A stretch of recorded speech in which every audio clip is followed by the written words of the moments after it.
is that only 17% of borrowers go back to the same lender.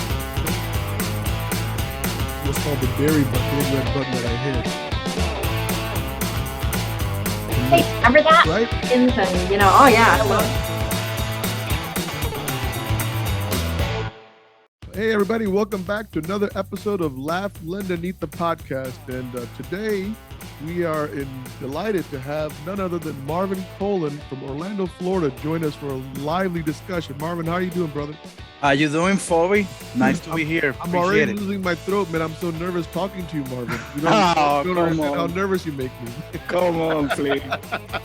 You're a veteran on this, so come on.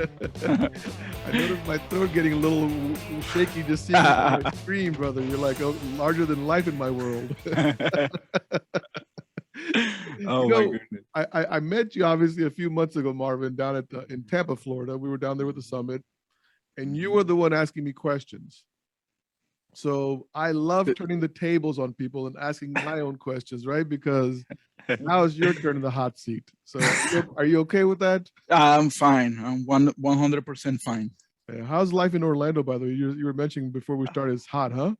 Oh, yeah. It's we were supposed to be filming a reality show, kind of sort of like spoof or I wouldn't say it's a copy, but we wanted to film a brand new show where it's like Cops, the reality show Cops, where we have a crew with a camera going and filming these realtors on their daily life, daily situation, little bit scripted, just a little tap scripted. Not that much, but we decided to postpone it because it's just way too hot, too humid. Maybe what you could do, Marvin, is only record the realtors when they get bad news. Yeah, I mean, we're planning to do whenever they go to a closing and a closing gets delayed. You could have the package. You could have the theme song. You could have the theme song like "Bad News, Bad News." What you gonna? We did. We on pre-production we recorded one. Let me look for it real quick so I can play it because we have it. Did you do bad news? What'd you do? No, listen. This is the first time on Laugh, Lend, and Eat we get to hear a live recording of something, man. Let me see if we found it. Rocks. Yeah, I mean we did. Oh, here you go. Who came up with this idea? Me. You came. With the men and women of real estate, and all cases are real. Rocks is filmed on location with the men and women of real estate, and all cases are real.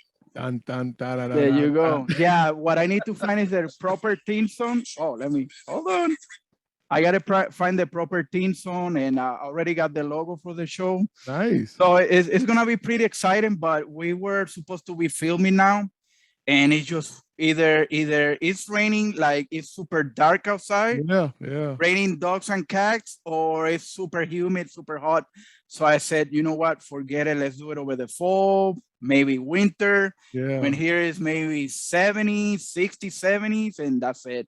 Because right now it's like 90 and humidity feels like 95 and forget it. The funny thing is I feel like Orlando is like my second home as many times I've been there, right? I mean, I feel like I've lived in Orlando half of my life. Yeah, you come here so much. Yeah, and one thing that I know is avoid the month of August. Avoid the month of August in Orlando. Just don't. July, August, a little bit of September. Yeah. It's like for us, Orlando residents, we don't go to the theme parks during those high season, why would you? hot summers. Yeah. We usually go either at the end of September, October, November, a little bit of December, and that's it. Yeah, then it starts to get maybe January after everybody leaves. January, February, a little bit of March. And then spring break comes and all the parks are filled with the kids. So So we know residents here, locals here, we know when to go to the parks. Yeah, man, that's good stuff. That's good stuff. So Marvin, let me ask you, I mean, you come up with these ideas. Like I know, like I'm involved in your MortFlix idea, right? MortFlix is a exclusive channel of mortgage shows, right? Housing. Yeah, the way that we call it is exclusive streaming network. Used to be service, but it's more like a network now of for the housing industry in the US. This was an evolution of me doing AM radio for the past 20 years. Okay.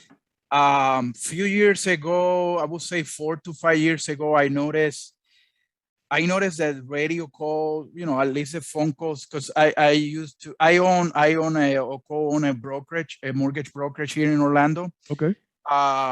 We started as a broker. Then after the 2008 collapse, we went retail lender for about 5 years, and then we went back to brokerage, and we've been doing brokerage ever since since 2014, 15, 14, no, 14, 13.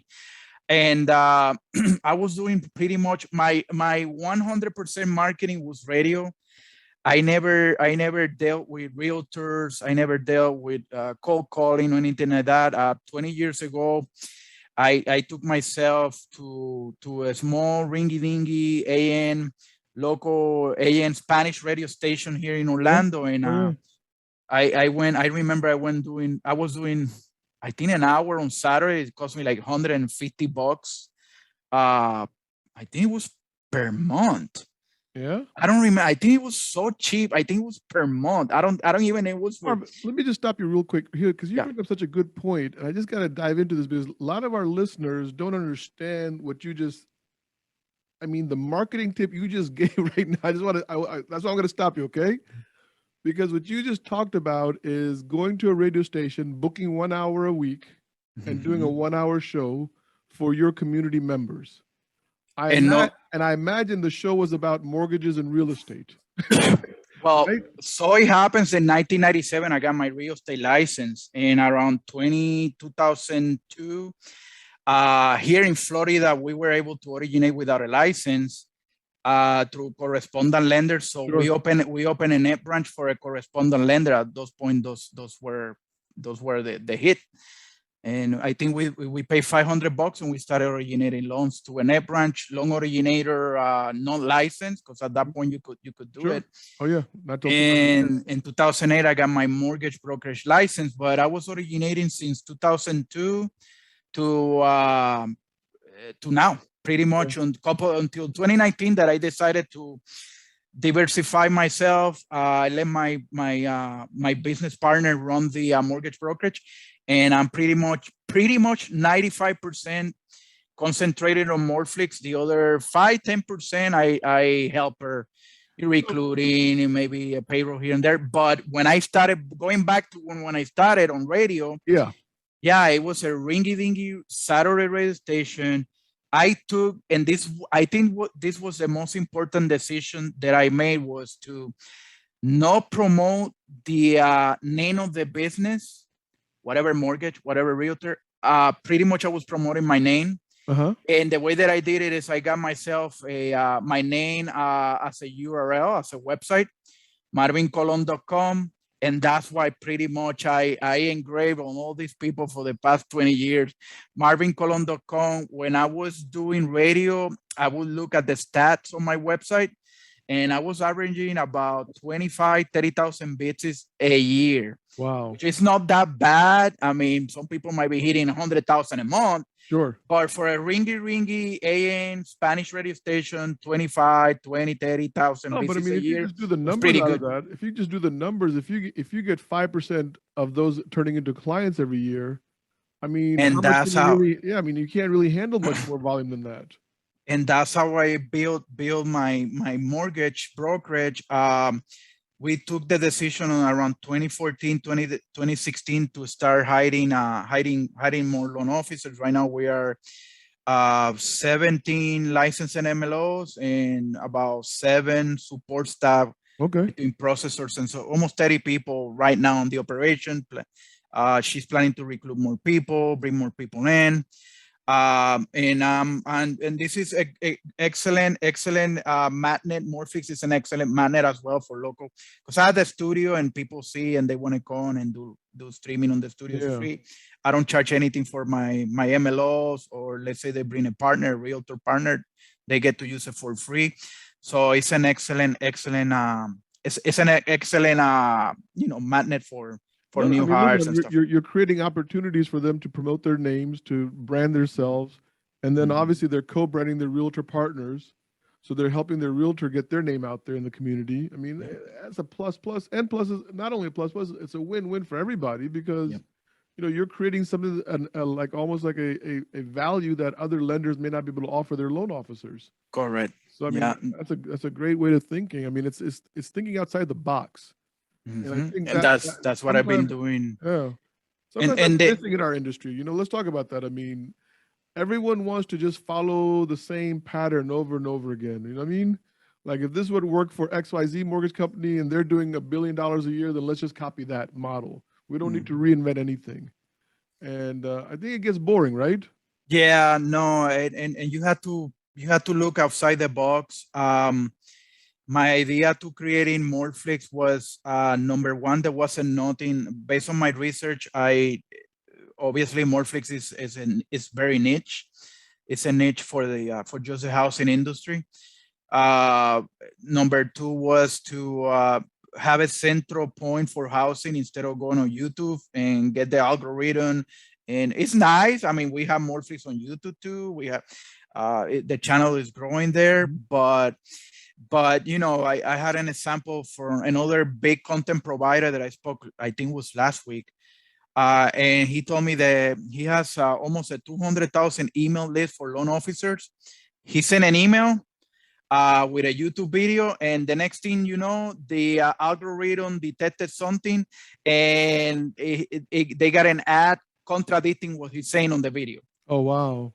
Yeah, so he was very upset, and he told me, "Look, you know what? We're gonna seriously look at MortFlix and maybe send our content there because it's number one in MortFlix. You're not gonna get any algorithm sending you to your competition or to something contrary to your message. It's gonna be app supported. I cannot deny it. We're gonna have couple of advertisers, sponsors, and whatnot. Sure. Gonna be pretty limited. I mean, we have 600 channels. So it's gonna be you barely gonna notice a 30-second or 60-second ad. Yeah. Hey, Marvin, It's free for everybody. Stop for 1 second now. You said something that's you're slipping through a lot of different topics. Yeah. You know what I mean? I gotta stop you, brother. So Okay. I'm going too fast. no, not fast. You're giving a lot of information, and I want to be able to understand this because one of the questions I did have for you, right, is why wouldn't someone just go on YouTube, create a playlist of mortgage people, and then kind of have that content available on YouTube? And you're telling me that the reason is MortFlix is better for the providers rather than going on a YouTube channel. Is that what you're saying? Correct. Because Correct. the algorithm is not being manipulated by somebody. No, not at all. Like the sample I just said with that big content provider. I mean, he's huge. I think he's one of the top 3, top 5 in the United States. Okay. Having almost 200,000 email list. It's been years of working at this. He's on the mortgage side, and that's probably my best case proof or case file on why people should just go to MortFlix for everything housing related. Right now, we're in our infancy regarding to content. It's growing little by little. I don't want to get way ahead of myself, but also I don't want to go like super slow. So we're measuring little by little, trying to get the best content providers possible. Like I just mentioned with Rocks, we're trying to do our own original production, programming.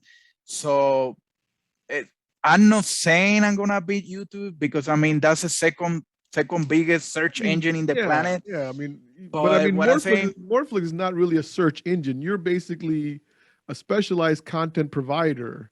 So it's a little different. I mean, just so people understand this, I mean, I was just doing this a class yesterday. To me, YouTube is a search engine. It's not even a social media platform like a Facebook or a TikTok. It's like literally, I go on YouTube, I say I want to learn how to create. Although they're copying, everybody's copying everybody. Facebook went and copied TikTok with Reels. Now YouTube, they have the little square, the little long format little videos, Uh-huh. couple of seconds. They have it too. Have you seen them? Wow. No, I haven't. Yeah, they have it. Same thing. It's like Reels and it's like TikTok. Same thing.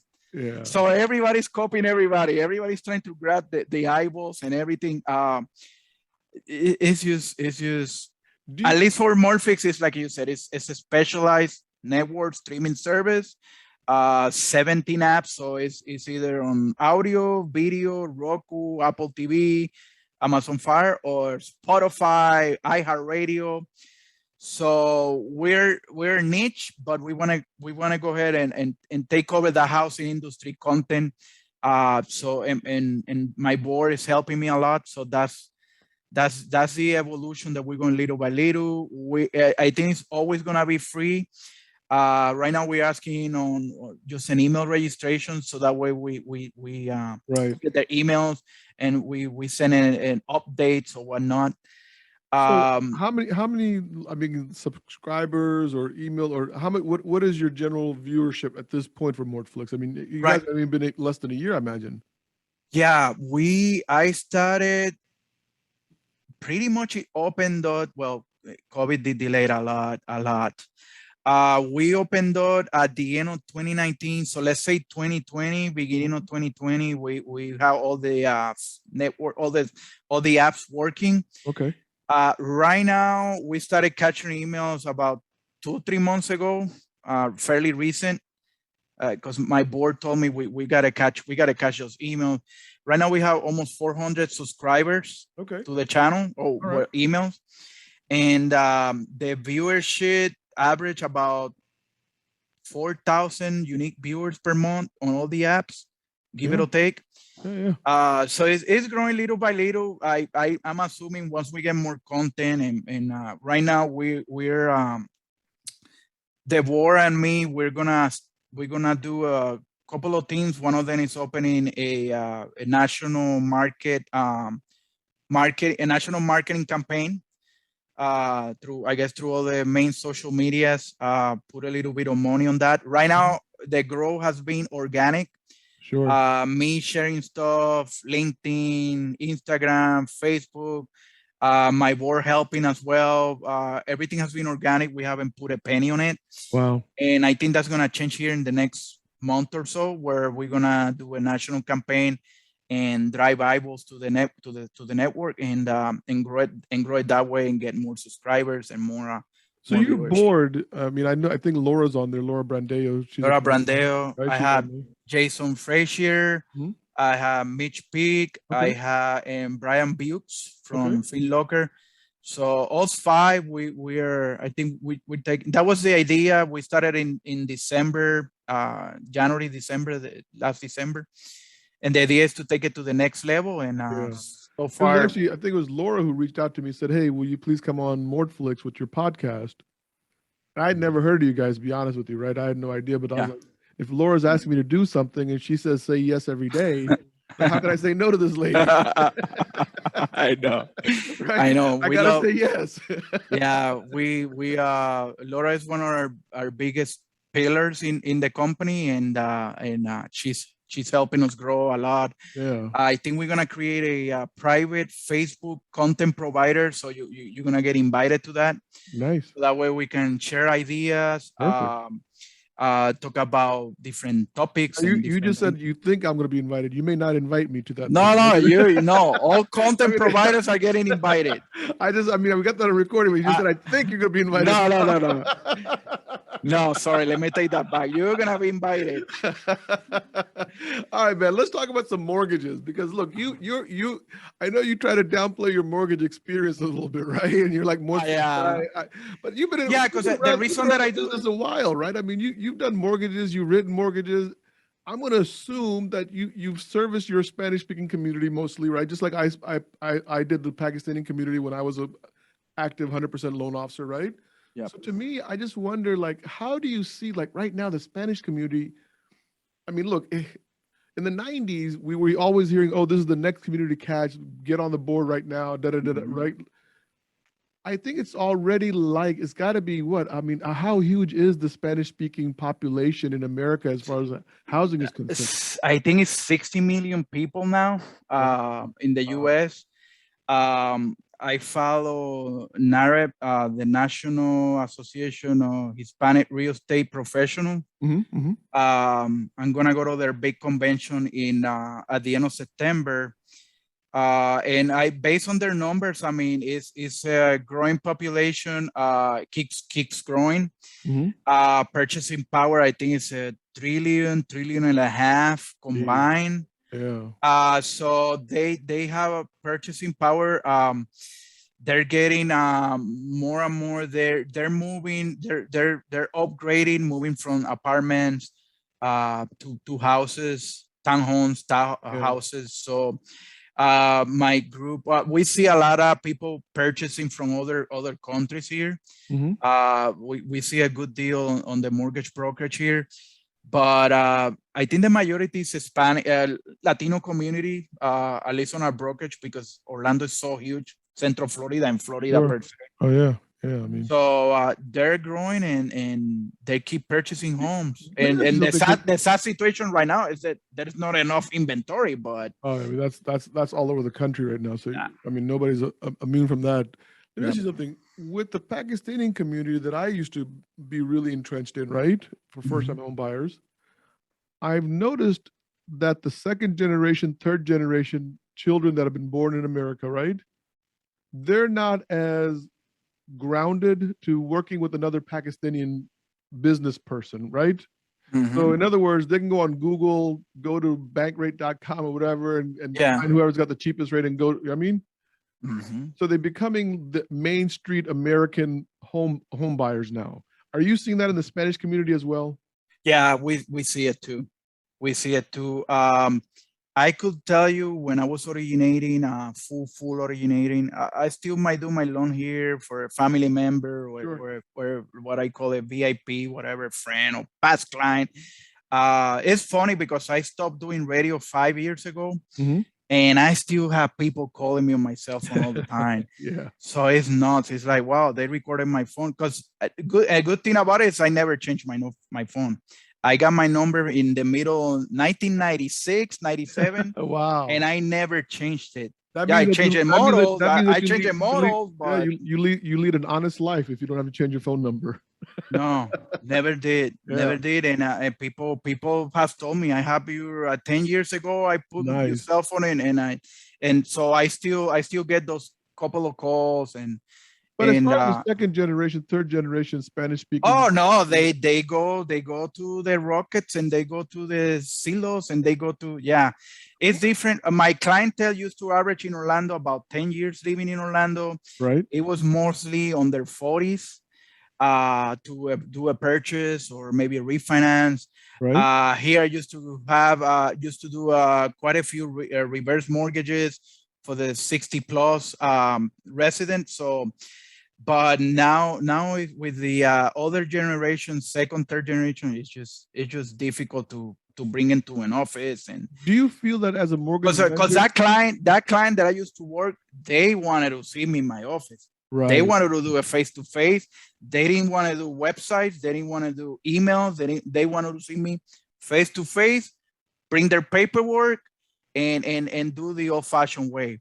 With all the technology and all the automated mortgage approval, 2-minute approvals, it's just difficult, especially now with COVID and whatnot. What do you think is driving the second, third generation immigrant-based population away from supporting their community mortgage companies? There used to be this kind of like language barrier, right? So I know that being able to speak the same language, in my case, helped a lot, right? Because they could understand the documents. They could complain to me if they had a problem. They could tell me the truth about a situation that they may not be able to explain in a different language. I mean, is that the language barrier? Is that a constant? It's probably that. I think also, and we cannot forget that you had the big banks doing loans too. The big FDIC type of lenders doing, and they have a branch on every corner pretty much. It seems like you have your Wells Fargo, your Chases, your this and that, and people just walking into the lobby. That they still Wells Fargo, I think, is the biggest. Chase and Wells Fargo is still the biggest lenders regarding retail. When somebody can walk into a branch and still be face to face. The retail lenders, specializing on just that, or the mortgage brokers, Mhm. we don't have that. We don't have a branch on every corner.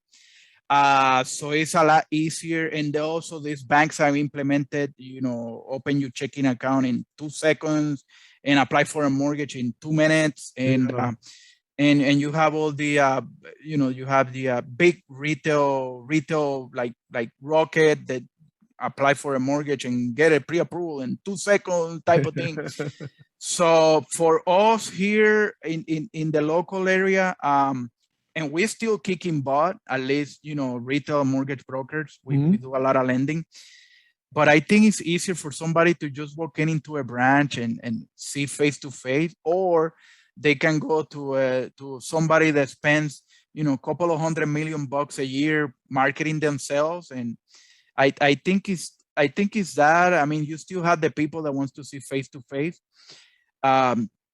Another thing that I seen on the streaming service equals to the mortgage side and the real estate as well is COVID has affected a lot, and Sure. especially last year. And when you had trillions of dollars or trillions of possible dollars coming from, I go to an office to now I do everything online, and I do the Zoom, and everything has changed. It has changed a lot. So you mentioned technology. When I started originated, 20 Yeah. years ago, realtor, even real estate offices now are migrating to a virtual type of setup. It's just changed. It's just different. I mean, it's going to change. I mean, life is always about change. And remember, those millennials or those second, third generation, they want things like this. Yeah. They don't want to wait and go to an office, bring a stack of paperwork like this big. They just want I guess it's everybody. We want the stuff quick. And I mean, in this economy, at least the what I call the Web 0.2, it has changed a lot, and that's what the kids like, and that's what that was that type of clientele that customer wants. He wants, sit on a computer, do the thing. 80% of the 85% of the home research at the beginning is done by you might have the last mile where that realtor has to open the house. And even that, I think it's even that I think is going away. It's just nuts. With technology, though, Marvin, I mean, you mentioned technology a few times in this last thing, right? With technology, I mean, we're not going to ever go backwards. We're always going to go forward. Right? So there's no going around that. And People has to adapt. Yeah, and I think you and I were talking about this when we met up in Tampa, right? And we're talking about the use of technology and the retail loan officer. And I'm sure if you got 17 loan officers in your office, right? You've got one or two that just refuse to use technology. Like, oh man, I don't do it that way. I don't do it that way. And it's like, as an owner, you buy these technology packages and then you see that nobody's using them in your office. It's right now our technology stack is not that big. I think we're only using LendingPad to originate loans. It comes integrated with a POS, a point of sales website where the client, you given the link, the client can apply, upload documents there. I think their majority of the thing they're doing is how do they originating is through LendingPad. They might do the POS, or they might just send emails with documents or a Google Drive here and there. We pretty much, we don't have a big office. I have my studio, another production office where that's a control room, and my little studio, and I have a conference room that they come and they book it. So we used to have a big office, but we COVID, nobody was using Nobody needs it. Nobody needs office space. No. I mean, I was just talking about this last night with somebody else from a good friend of mine, and he owns a huge consulting firm here in DC, right? Contractor for the government. Mhm. And we're talking about how Google, I think it was Google, they're reducing the salary by 15% if you choose to work at home now. Wow. So, Yeah. It's so if you're not driving in, if you're not doing maintenance on your car, if you're not paying gasoline for your car, if you're not having, so they want to reduce your income. And what he was saying was, that's a great idea. It's just, it's going to take time for it to catch on, right? Mhm. Because eventually people are going to realize that if I don't need office space, I don't need to have 100,000 square feet. I can get by with 30,000 square feet. We're just going into a new generation, I think, overall. So, what you're experiencing is on a smaller scale is a larger scale, and everybody's going through it together. That's the one thing that I realized this time. Yeah, because everything, at least our operation, everything is pretty much in the cloud. Yeah. Lending parties in the cloud. Email, we have, they use Microsoft 365s in the cloud. You had your Google Drives, which is pretty much free. We use Zendesk for support, and me and my co-owner and another support staff is on Zendesk. So they send an email to the support email with whatever they want, file assignment, issues with emails, issue with this. So we're in top of it in that part. So we have in the past 6 months to a year, we have we kind of saw where it was going, where more virtual type of setup. And that I think we're fully transitioned to that, where to the point we don't have an office anymore. We just have a conference room that they can use inside MortFlix, inside my streaming studio. And they like it, no complaints, because during the past year and a quarter, nobody was using the office. No, I mean I'm sitting in an office right now here in Alexandria, Virginia, and it's about 3,000 square feet. And other than the studio, I mean, there's been nobody in the office except myself. And we have a fully furnished office, beautiful. Yeah. But I mean, I can't force people to come here and be uncomfortable. There's nothing that would. It's like, why would I do that to them? especially now with the variant, the Delta variant, and how crazy it is here You in guys are getting Florida. hit hard in Florida with this, right? I mean, you guys are being safe, I guess. At least you are, right? Yeah, pretty much I don't see anybody. The only person that I see, obviously, my girlfriend and my production assistant, Edgar, which he helps me in the studio. But pretty much, I have a little 1-bedroom apartment, like walking, like 6-minute walking distance from the office. Right. So whenever I'm gonna do a live streaming, or I gotta do work office or meet a client or whatever, I go to. No. Well, sometimes I stay in the apartment, but most of the time I'm here at the house. But that's another thing that it might go away soon. But no, I don't see. And whenever I see, like tomorrow, I had possibly 2 appointments. I know these people and past clients. So I'm gonna see them tomorrow. They want to refinance. They're kind of elderly in their 70s, so I don't want to addition to somebody else, because usually that's what I do. Right. I send them to my team, and they work it as a lead. But I don't go out that much. When I go out, I probably outside most of the time when I can, because it's super hot. Or whenever I go, mostly I try to stay in-house, in my house, the studio. And I barely see anybody. What about these conferences, Marvin? Because I mean, you and I met at the Summit Vision conference in Tampa, right? And at that time, it felt like the COVID thing was kind of over or ending or something. It felt a little comfortable, right? I went to one in February in Atlanta, and after I left, pretty much I was wearing my mask all the time. I got yelled at by somebody I'm not gonna mention. Okay. Not yelled, but I got like, don't wear the mask, you're vaccinated. Oh my God. Yeah. But lo and behold, a few days later, we were having a board meeting, and they were talking like, oh, this person got sick. Oh, this person got sick. Oh, this person went to the hospital. Oh, this person was. Yeah. Yeah. On the June one that we were, I didn't see anything. I didn't hear anything. No. So that one was pretty clean. but I don't know.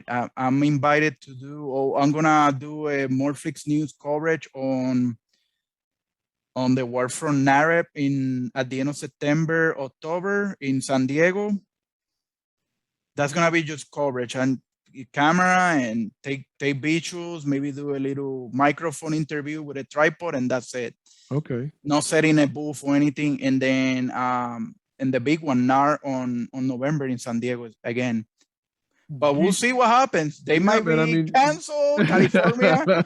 Gavin Newsom say, you know what? Going home, everybody again, and forget it. Yeah, I didn't expect to dive this deep into COVID right now, but I mean, you being in Florida, the conferences going around, because obviously part of your business with MortFlix is to be out there in the audience.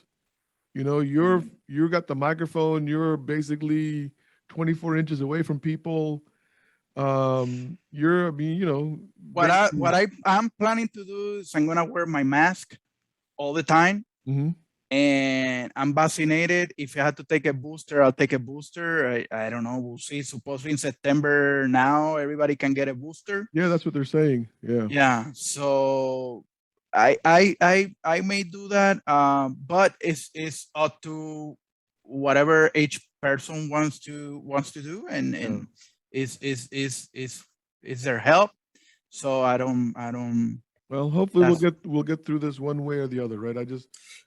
These things are in a few weeks type of situation. So maybe by the middle of September, I'm traveling out of country on at the beginning of September for 2 weeks. So we'll see what happens. I'm going to Istanbul and Dubai. Oh, nice.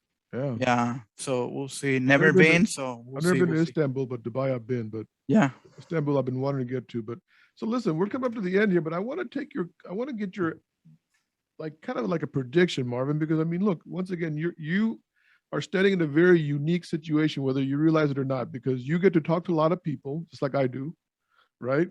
So you're hearing a lot of information. You got a lot of the fintech people talking to you. You got a lot of traditional mortgage people talking to you, right? Yeah. So when you really look at your situation, Marvin, you're able to get a lot of information. What are you seeing the next gyration of the mortgage loan officer? I mean, what should the loan officer take away from, as far as if you were going to help somebody today, what would be your one big tip to, hey, you should do X, Y, and Z?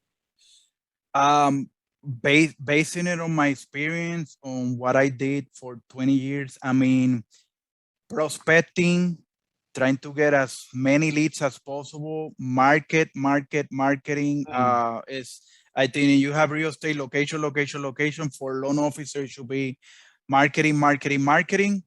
Because that's how you're gonna get, no matter how busy you are, you continue marketing yourself. If you had to get maybe an assistant, or maybe get a virtual assistant to help you with the leads and filter the leads. And another thing, because my parents were doing mortgages way before I was doing it. Oh, wow. And real estate, yeah, they started in the 90s doing real estate investing, and my mom was originating loans, and my stepdad. And he told me, concentrate on the good ones that are gonna put food on the table now, and the ones that are bad credits and stuff like that, just put it on the back burner, helping a little bit as much as you can, but concentrate on whatever is gonna put food on the table, especially commission-based people. And I did apply that for my past 20 years, and it worked great. So in regards to the future, contingent on what happens here with COVID, and it has affected a lot. Hopefully we still see a hybrid where people want to see face-to-face. But like you said, we had the second, third generation that are more like faster, quicker, they want to do everything online. And I think that's where we're going. I think it's going to be a little hybrid. On the real estate side, because I'm a realtor too, I see where you're gonna have those virtual real estate office, the big ones, EXPs and stuff like that. But you're still gonna have that last mile, to take from prime. You're gonna still have that last mile where that realtor has to show you the house, help you complete the contract. At least on the real estate part, I don't see that much disruption. On the mortgage side, yeah, you have your disruptions from the fintechs and stuff like that, the rockets, and do the loan in 2 minutes, blah, blah, blah, blah. But I think this is a face-to-face business. Even if it's soon, people wants to talk to somebody. In our smaller communities, the Spanish community, like you, the Pakistani community, is more of face-to-face type of. They just want to maybe shake a hand. I don't know now, but they want to shake a hand and see somebody face to face, explain stuff on their language. That's a key too. That's very important. I mean, 97, 98, 99.9% of my clients, I had explained stuff in Spanish. And that's another thing. They want to feel more secure or talking on the language that they're not gonna get ripped off, that they understand from lead to close, they understand the process and what documents are they signing, because that's the biggest investment on the life. I mean, look, language barrier has always been an issue when it comes to understanding the legal stuff of not only but anywhere, right? Real estate contracts or mortgage loan applications. And being able to conquer that language barrier has been beneficial for a lot of us, because most of us have been able to make a living out of being able to do that. I think that's not going anywhere, but I do wonder, is the flow of that immigrant borrower, is it slowing down? Because obviously, look, COVID has slowed down a lot of that stuff, right? So where there was so many immigrant borrowers coming in for the last 15, 20 years, obviously, I think we're going to see a slowdown on that, which then eventually will trickle into home ownership to I guess, immigrant community mortgage brokers. To give you an example, 2019, at the end of 2019, I have a partner, a friend that has that we opened up like a mini branch in Miami, and he has a retail office, a retail branch, and he was sending me all. The wife got license with us, and we placed it with us in Innotiva, or my brokerage, and they were gonna do all the non-QNs at the end, around the middle or the end. I think it was the middle of 2019 at the end or something like that. I don't remember well. He had a pipeline of $30 million worth of non-QN purchases. Wow. Because they're this big lender for a I think it's Morrison Homes or something like that here in Orlando. And once COVID hit, that they didn't close $30 million with us. Oh my God. So that dried up completely. Yeah. Completely. So it was, and that was pretty much their clientele from South America. Yeah, the foreign national program. Foreign national people coming in and buying investments, second homes and whatnot, and that pipeline dried up. Wow. We didn't see. Maybe to tell you the truth, we saw maybe 2 or 3 cases closing in 2020. Jeez. Yeah. So I think there is definitely going to be some lasting effects of what we just went through. You know what I mean? But just like anything else, I mean, life is constantly changing. It's always going to be changing. There's nothing, you know what I mean, firm and grounded in life other than change. Talking on the other side, the streaming service and the entertainment. Look what happened with theaters, and look what happened with HBO Max and putting movies. The same day they come in the theater. Who would have thought this? 2-3 years ago, 3 years ago. Right? No. They're still fighting about it. They're getting sued because the artist is not getting paid from the streaming part. Right. So it's just that's changing a lot too. Disney Plus putting movies on a paywall. That's pretty much what we're planning to do. Free to see the content, and whenever we have something prime, we're planning to put it behind a paywall. But it's that streaming side and the streaming war is just changing crazy. So look, I got to ask you one last question. We were talking last week. You have a little show on there where you review movies. Yes. You watched the movie, which is not one of my favorite movies, The Big Short.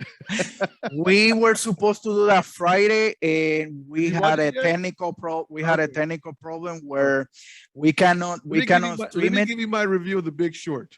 Yeah, I know. It's too close to the truth. You know what I mean? When I watched that movie, brother, I got to tell you, not everything in there because, obviously the Wall Street, but there was so many flashbacks that I had, Oh my you know God. what I mean? Of memories. Yeah, with the stripper with the 5 properties. Well, I didn't want to go there. Close. No, she didn't have 5 properties. She has 5 plus I think a townhouse or something that where she's living in. So it was 6 properties, not 5, 6. Yeah, and I saw, thank God we never participated into those crooked stuff, but I heard people 5, 10 properties, they were jumping lender to lender, broker to broker, doing, because at that point nobody was getting review, everything was stated, everything, maybe not even an appraisal. No, it was crazy. And that movie, that movie just nailed it perfectly. Yeah, hopefully I'm gonna be doing that maybe Friday, if not next week, once I solve my technical problem, because YouTube, we purchasing the movie through YouTube and they don't let it. We get the audio but not the video.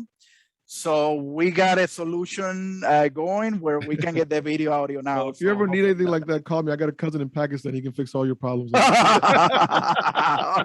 I'll get you on that. Yeah.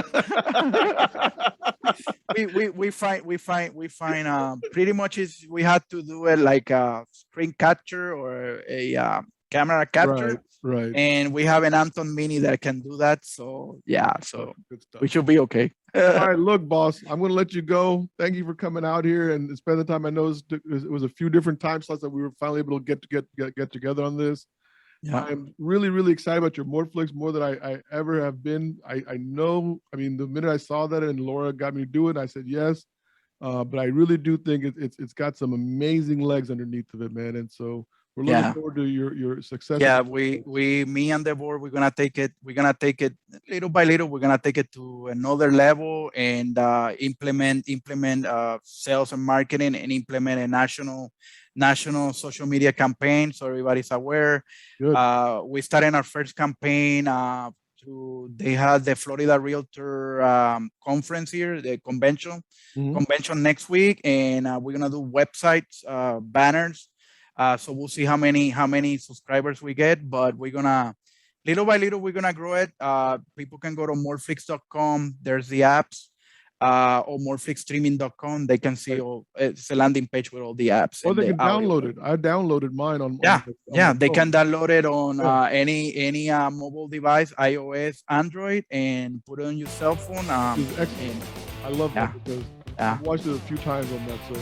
But anyway, Marvin, all right, brother. Well, look, you stay cool down there in Florida. You have a great day, man. Thank you, everything, okay? Thank you, Fabi. See you soon. We hope you enjoyed this edition of Laugh, Lend, and Eat, the podcast. You can now enjoy Fabi's article, Laugh, Lend, and Eat, featured in the Vision magazine. Please be sure to subscribe to our YouTube channel, where each month, we are giving away some swag for our lucky listener to show off. Thank you to our sponsors for their continued support. First Option Mortgage, and One Good One Recruiting. And remember, you have to be something, so be kind.